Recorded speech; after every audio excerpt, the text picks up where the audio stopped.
Welcome to the Slop Temple. We pray this video helps.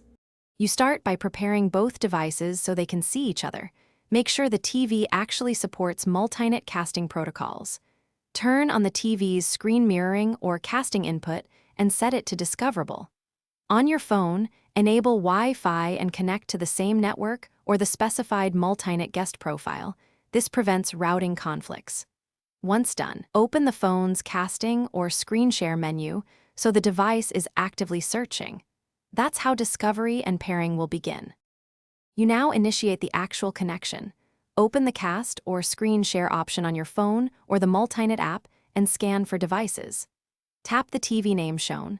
When a pairing code appears, confirm it on the TV to establish trust. If your phone and TV are on different subnets, switch to Wi-Fi Direct as an alternative and complete the handshake there. Make sure you allow permissions for audio and screen capture so apps and sound stream correctly. Otherwise, video will mirror without sound.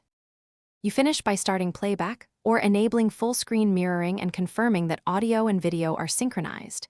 Change resolution or display scaling in either device if things look off.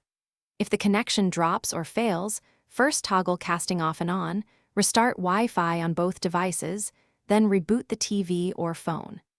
As a deeper fix, update the TV firmware and Multynet app, and only then reset network settings. That sequence preserves settings while resolving routing or